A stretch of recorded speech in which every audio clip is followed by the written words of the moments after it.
Welcome back to my channel. Today we'll talk about a showdown of all the normal zoom lenses in the Fujifilm lineup. Intro, and then back here to talk about 6 zoom lenses that you may choose from.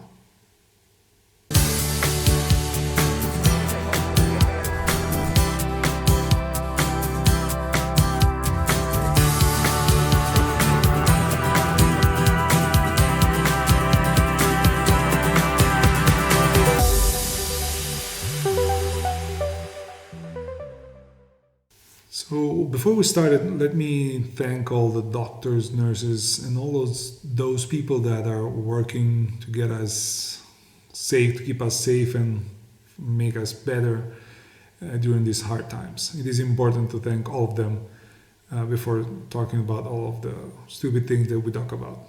So again, thanks to all of you. So now let's just focus on this lens showdown. Pardon me if I'm gonna look at my tablet, but there's so many things to say that I just need to have some reference to look at. Otherwise, I will surely forget something. And as you know, I'm a Fuji shooter, and I use now the 16-80 f4, and I've used the 16-50 in the past, and I've reviewed the 16-55. So my experience with these 3 lenses is far more extensive than the one that I used with the other ones, but that I had with the other ones. But I'll try to be as objective as possible. Let's just see what the difference is when it comes to focal length. Start with the wide end. We'll start with 15 millimeters, then 16 millimeters, and then 18 millimeters. Same thing for the telephoto end, and in here we have 5 different focal lengths, starting with 45, then 50, then 55, then 80, and then 135. It's up to you to decide what you want from a lens. Let's get started with the 15 to 45. It's the cheapest of the group. It's the new kit lens for photography on a budget. And it's a powered zoom lens, meaning that you don't have a mechanical zoom, but you have an electronic zoom. It is an equivalent of 22 roughly to 67 millimeters in a 35 millimeters equivalence, and it has an aperture of 3.5 at the wide end and 5.2, 5.6 at the telephoto end. Talking about image quality, wide open the lens is not that sharp. It is decent in the center, but not more than that when it's wide open, while corners are basically unusable, and it gets marginally better while you stop down, meaning that the center is still going to be good, but corners are not going to be good at all. Moving forward with a zoom range of approximately 30 millimeters, the situation, it's still pretty much the same. Decent wide open with soft corners. It gets better stopping down, but not too much. While at 45 millimeters at its telephoto end, the lens is decently good already when it's wide open. It gets even at the corners, it gets better, but not so much while you stop down. One thing is important to notice that while for the other ones I was able to easily find like the 35 millimeter spot, with this lens without any mark on the barrel, because you don't have any, it's almost impossible to know exactly what is your focal length unless you're looking at the viewfinder and making sure that the focal length is visible. I don't even know if that's possible, honestly. I haven't tried.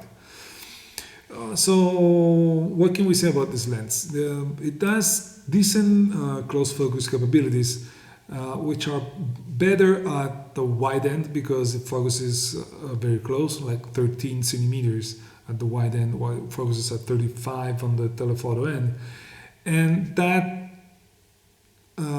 means that at the end of the day, you're going to get more magnification at the wide end. Although, as I said, it's not super sharp. When you're focusing very close, it gets even worse. So honestly, it's not a lens that I would use for any close-up purpose. I mean, if you have it, you can use it, but it's not it's not that good. It is a lens that between its very short telephoto end, which seems weird, but it's a short telephoto end, and the aperture, which is 4.5, 5.6, it doesn't allow you to play that much with depth of field. Just basically forget about getting background separation. And the lens also has is stabilized. I forgot to say that in advance.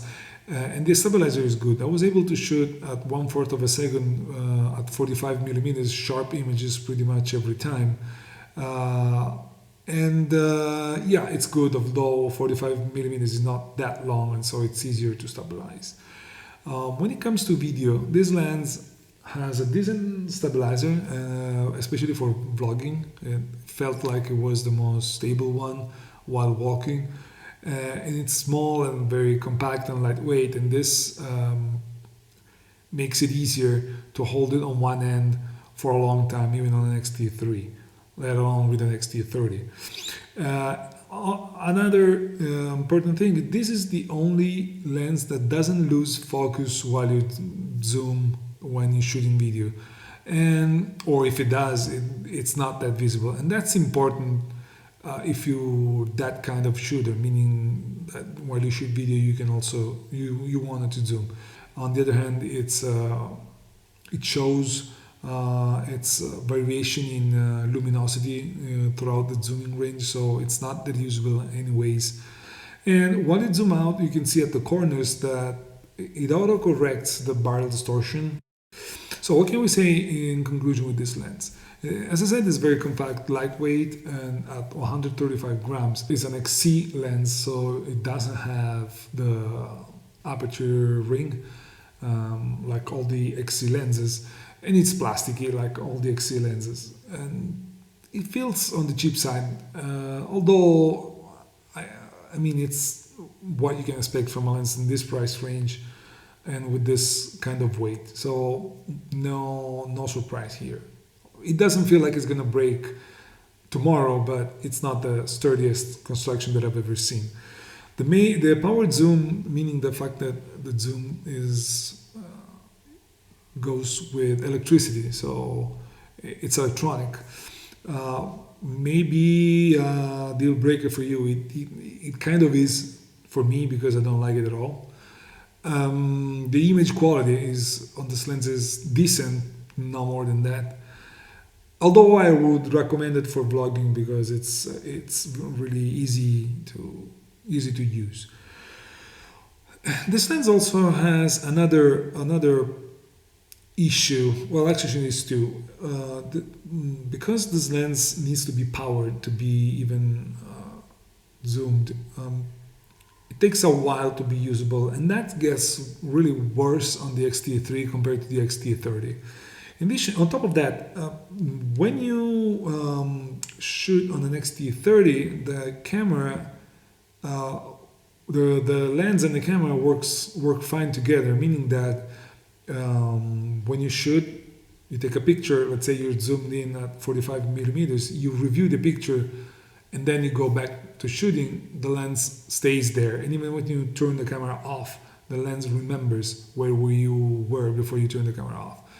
Put the lens on the XT3 and you'll see that the camera always, the camera and the lens always go back to 16 millimeters when you review. So let's say you zoomed in at 45, it goes back to 15 millimeters after you reviewed it, meaning that you lose your frame, let alone turning on the camera and find the same focal length that you had before. So a little bit of shame on Fuji for not having the same behavior on the XT3 and on the XT30. Of course, it works better on the XT30, so I would recommend it probably on the XT30. I would not recommend it on the XT3. That's important to notice, and if you found a way to make it work, just let me know, because I couldn't. With all the things that I said, I can clearly say that it's hard to recommend for anything but vlogging. Honestly, there's far better options. One of which is the 16 to 50 millimeters, because it's a lens that is pretty much similar when it comes to the concept, to the, no, not even the concept, to construction probably, and to the idea of being cheap and lightweight. It's similar to the 15 to 45, but it has a different focal range, not too much honestly. It's a 24 to 75 equivalent on 35 millimeters with the same aperture range, 3.5 to 5.6. But the lens is a little bit better built without any aperture ring, and although being plasticky, but it feels a little bit sturdier. And it is generally better, and I'll tell you why. In general, the image quality is decently good at the wide end, 16 millimeters wide open, and it gets very good if you stop down at f5.6 with the corners that are a little bit behind, but not dramatically. In the middle of the zoom range, let's say 35 millimeters, it is already good wide open with decent corners, and it gets better stopping down. So corners are not going to get perfect anyways, but in general the image is fine. And at 50 millimeters, it is a little bit on the soft side when it's wide open, but it gets very good if you stop it down a bit, like a fade or something like that. Similarly to the 15 to 45, you don't have that many chances for background separation. They share the same aperture and the same, pretty much the same focal range. So again, not that much of bokeh. And same thing goes for close focusing distance. It gets better at the wide end, and it gets worse at the telephoto end. Again, 13 centimeters on the wide end and 35 on the telephoto, meaning that you get more magnification at the wide end. But in this case, the lens performs a lot better. It's a lot sharper than the 15 to 45.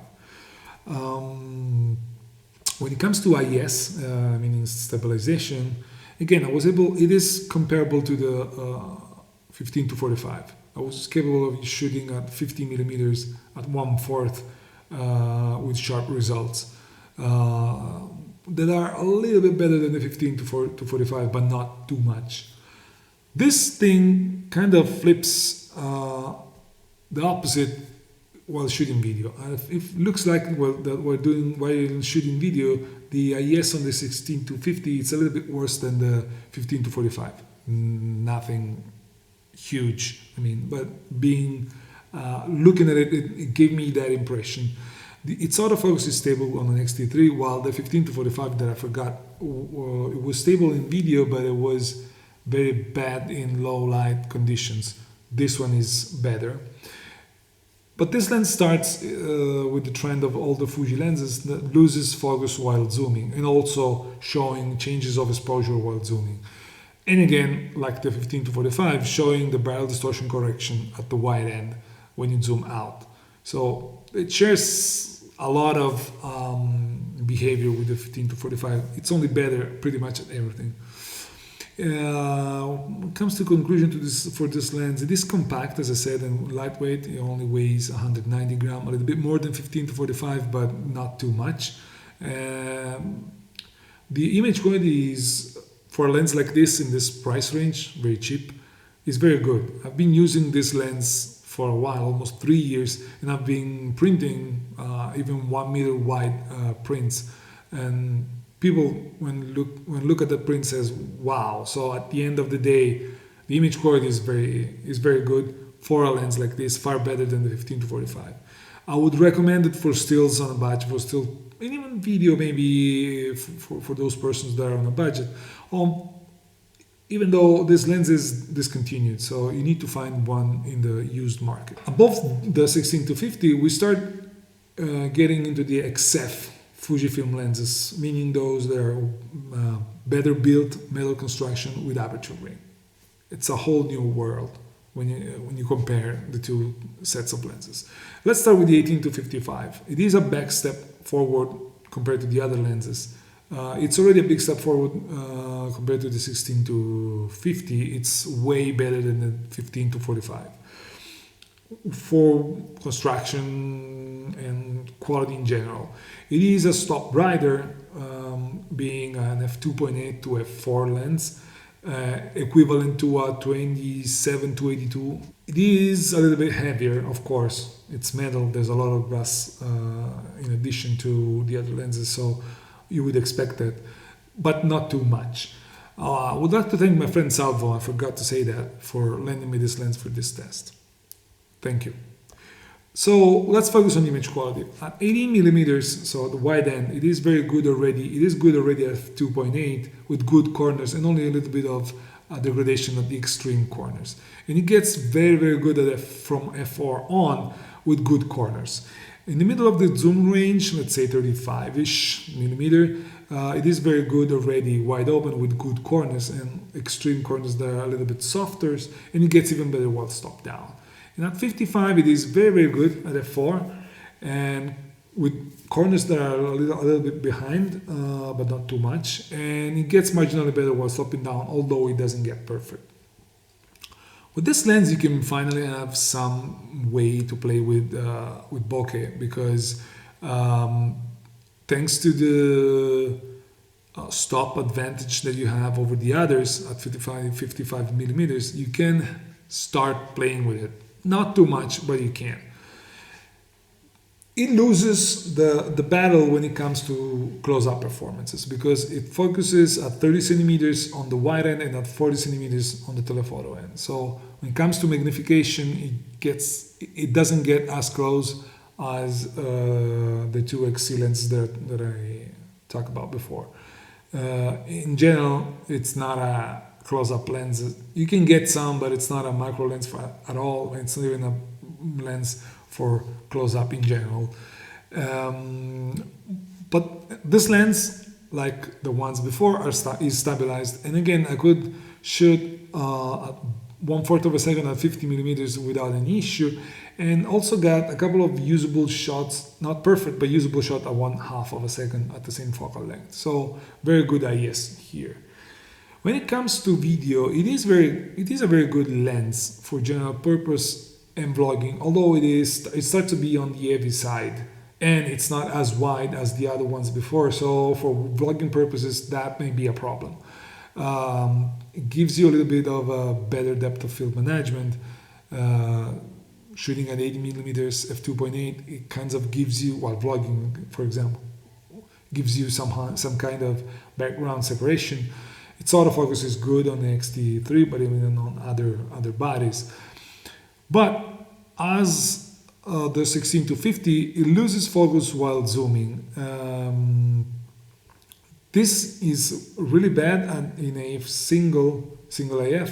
It gets a little bit better in continuous focus or minor focus, but if you're zooming very fast, it loses, and it's hard to get back to having the picture on focus. So it's important to notice that. And again, like the others, it changes its exposure while zooming, and it got some weirdness at the corners when you zoom out. Even though not as bad as this 15 to 45, for example. So in conclusion, this lens is fairly compact, is known to be the king of the kit lenses, and there's a reason for that. It is fairly compact and lightweight at 310 grams, and of course it feels heavier than the two lenses before, but there's a lot of glass and it's better in pretty much every aspect, and it's brighter. The build quality is very good. You have the aperture ring, although it doesn't have clear marks on it, so when you look from the top you don't see what aperture you're at. That's because it's a variable aperture lens, so Fuji decided not to put marks on it. I would have loved to have one, honestly, but it is what it is. The image quality is very good. Again, as I said before, there's a reason for this lens to be known as the king of the kit lenses. And I would highly recommend it as a kit lens, because the price you paid for the kit is worth every cent. While if you want to buy that lens on its own, you pay a huge price. It's something like 700 euros, which gets into better lenses territory. So as a kit, is highly recommended. On a lens on its own, yeah, but probably better on the used market. Moving forward with the next lens. Let's talk about the 18 to 135. This lens is kind of a lens of its own because it's got a huge focal range, equivalent to 27 to 202 millimeters, equivalent on 35 millimeters, with an aperture of f3.5 at the wide end and f5.6 at the telephoto end. And the lens loses its, let's say, stops of aperture pretty quickly. When you're at 35 millimeters, I guess you're already at 4.3, and it gets f5 already at 55 millimeters. This lens is also a little bit heavy. It's a huge focal range, so you would expect that to happen. It almost weighs 500 grams. I would like to thank my friend Alberto for lending me this lens for the test, because I didn't have one. So thanks, Alberto, for this. Let's focus on image quality. On the wide end at 18 millimeters, it is good wide open, but corners are pretty soft, and there's extreme corners are really bad. It gets better at 5.6 in the center, and even better in the corners, but not perfect at all. And it gets very good at f8 in the center with increased quality in the corners, although still on the weak side. At 35 millimeters, it is good wide open, which is already f4.3, with decent corners and extreme borders that are soft, that are somewhat soft. And it gets better at 5.6, with center is very, very good, although corners still stay on the weak side. At 55 millimeters, it gets very good wide open with good corners, and I don't know how, surprisingly, it gets worse at f8. I tried a couple of shots and I had the same result. I don't know, it's weird, because it's still good at center, but loses definition on the corners. Don't ask me why. Moving on, at 80 millimeters, it is very, very good wide open on f6 with very good corners. At this focal length, it is better than the 16 to 80, and it gets marginally better at f8. While moving on at 135 at the longest telephoto end, it is very good. It is good wide open with decent corners, although not perfect. It gets marginally better at f8, but especially in the corners.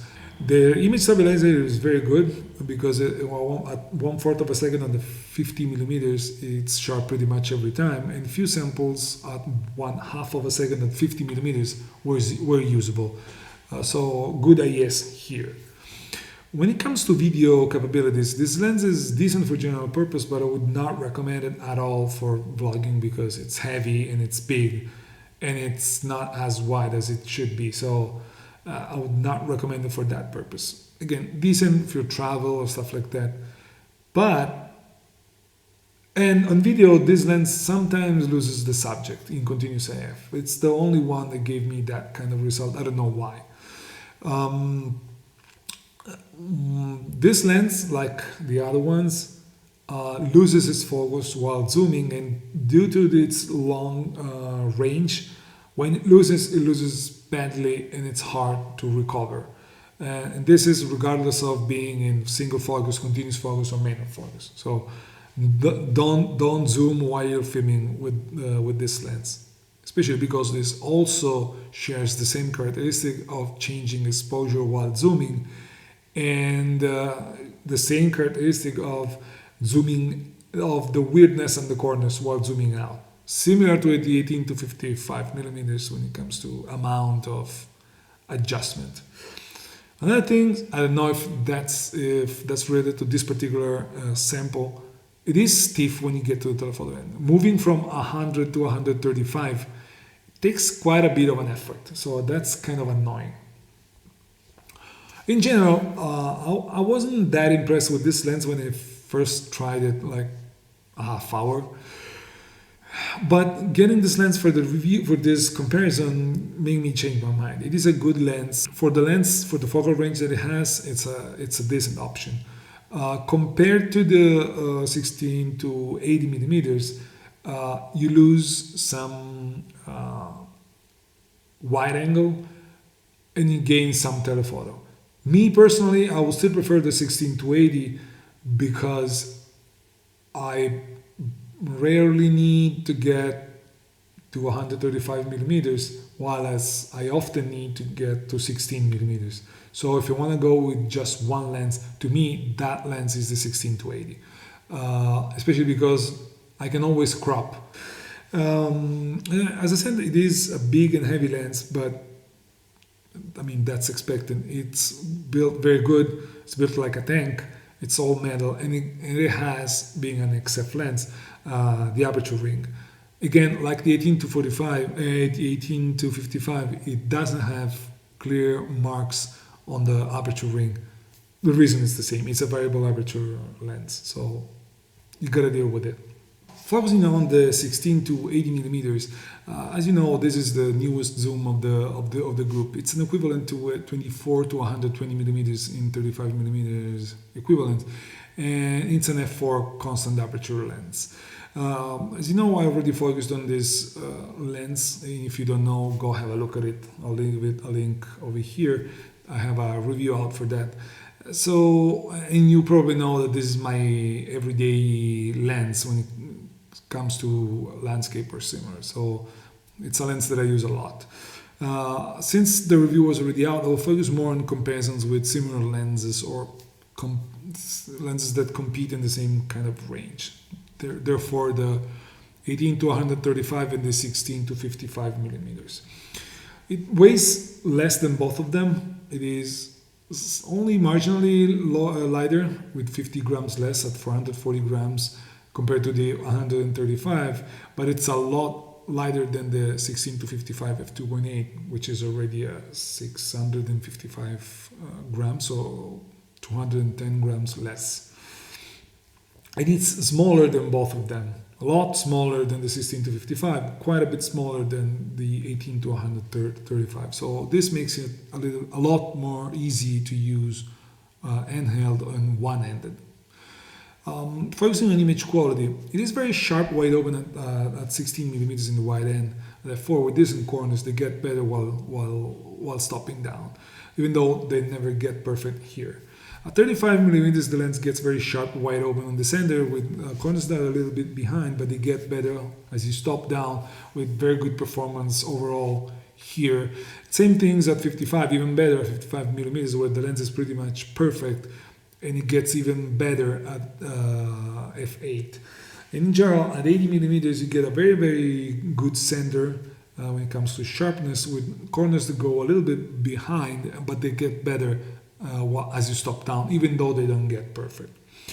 In general, thanks to its telephoto, and there's some kind of way to use it for background separation. Even though being f4, this doesn't mean that you get that much.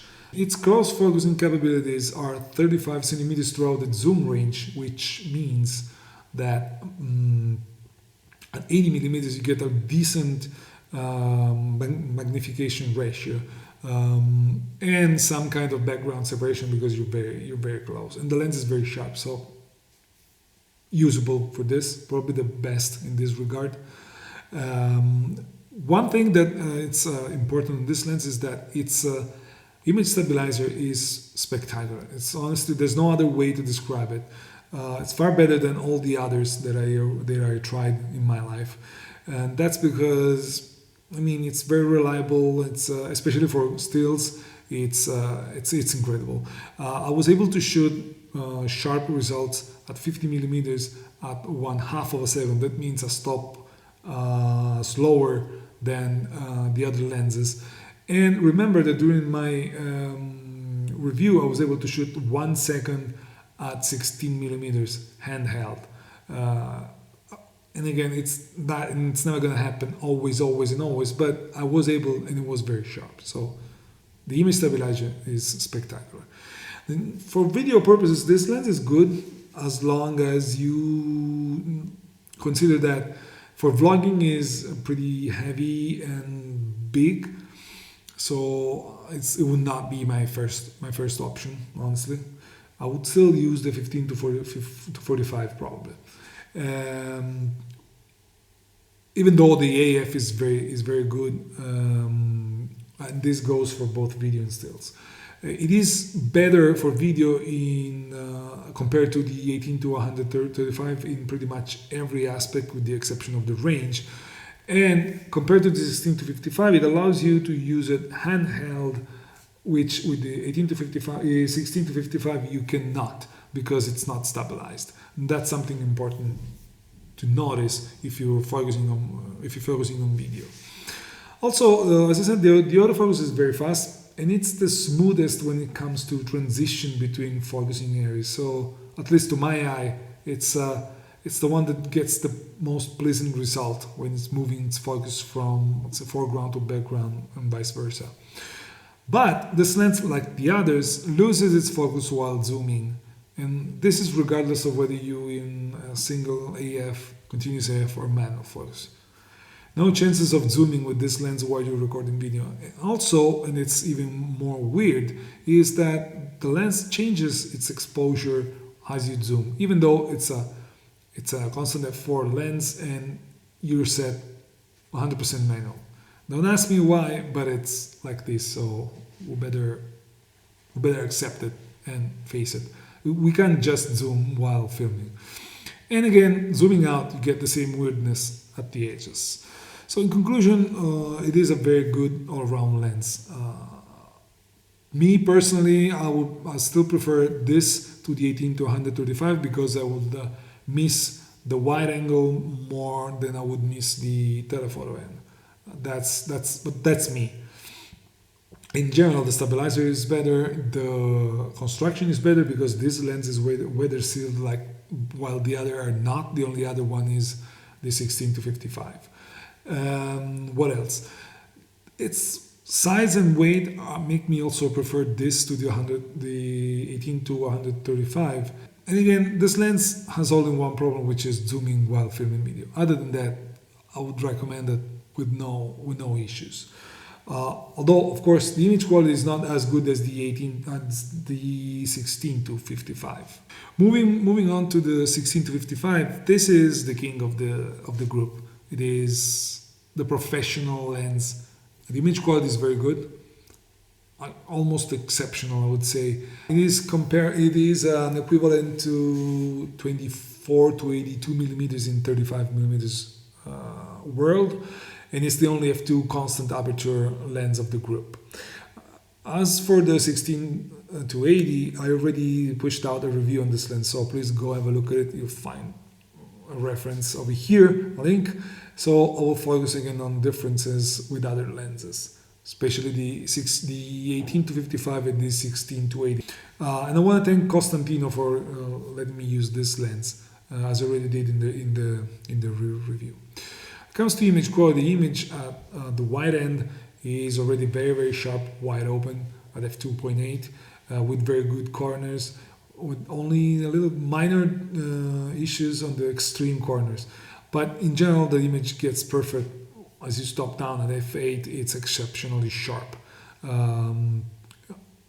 Pretty much throughout the entire frame range. Only extreme corners stay a little bit behind. At 35mm is already very sharp, wide open from center to corners, and it gets really perfect at f8. While at 55, it is very sharp in the center with when it's wide open, with corners that are just a little bit behind, and again they become almost perfect at f8. Thanks to the aperture, this lens allows for the most background separation in normal focusing, in normal zooming ranges, because again it's f2.8, while the other one, when you're lucky, are f4. So there's quite a bit of an advantage over here. It's got a 9-blade aperture, but that should make the bokeh very smooth. But as I said in the review, I would expect it to be a little bit smoother than it is. So if this was something that I would have expected to be better. Its close focusing capabilities are pretty much comparable to those of the 18 to 55. It's not a close-up, not even let alone a macro lens. So the best in this regard is probably the 16 to 80, thanks to its longer focal length, or the cheap ones that get very close at the wide end. Something to keep in mind as well. This lens is the only one of the group that doesn't have image stabilization. This may be a deal breaker for you or for some, and it all depends on the way you shoot. If it was only for stills, I would not be super concerned about it, because there's ways to get the stuff done even without image stabilizer. But for video, the thing becomes a little bit more complicated. Because when it comes to video, the image quality being the best for pictures, it's still the best for video. But the lack of a stabilizer basically forces you to use stabilization mean. Whether it's a tripod or a monopod or a gimbal or whatever it is, you need to have something to get stable footage. So forget about handheld footage if you want something professional. The autofocus is good, even though it's not as good as the one on the 16 to 80 millimeters. And again, the lens is big and heavy, so forget about vlogging with this lens. It's not stabilized, it's big, it's heavy. No chances for vlogging here. Maybe on the XT4 or on the XH1 because of the in-body stabilization, but still the lens remains huge and heavy. So it's not your best option. And what else? When it comes to losing focus while zooming, it still does it, but it's not as bad as it is on the 16 to 80 or the 18 to 135. So, but at the end of the day, it's not going to be usable anyway, so whether it's better or not doesn't make that much of a difference, especially because it still does the same thing that the 16 to 80 millimeter does, meaning that it changes its exposure as you zoom, which makes no sense because, again, this is a constant aperture lens, so I don't know why it should do this, but it does. And again, it shares some weirdness at the corners as you zoom out. So pretty much same behavior here as other lenses in the group. Conclusions on this lens. Its optical is the best, and it's one of the sharpest zooms that I've ever used. You can compare it to the 18 to 55, and it's got a better quality. It is weather sealed, and it's all metal, and it's got the marks on the aperture ring as well as the 16 to 80 millimeters. But it's got a better focal range compared to the 18 to 55 because it got more wide angle, but it loses the OIS. Compared to, say, the 16 to 80, it's got a better image quality overall. It's got a stop brighter aperture. Similar build quality, I would say that probably is a little bit better, but it's hard to tell. But loses in focal range, image stabilizer, weight, and size. So again, there's a give and take with each choice that you make. You just need to know what you're leaving on the table and what you're gaining. It's all about your preference. So one last thing on this lens, this is the lens for wedding photographers because, I mean, that's what pretty much everybody uses, and there's a reason for that. It's the best focal range, it's 2.8, it's sharp, it's reliable. So again, it's the lens for you if you're going to shoot weddings. Even though I would love to see a better bokeh and the stabilizer improved into this lens for a future review or upgrade of this lens. So in general, it's good to know that Fuji gives us all these chances, and it's good to know that we can choose between all of these lenses. It all depends on your choice when it comes to cost, weight, size, focal range, need for aperture, wide aperture or not. There's one lens that I would not recommend unless it was only for vlogging, which is the 15 to 45. I would recommend all the other for different reasons, but not this one.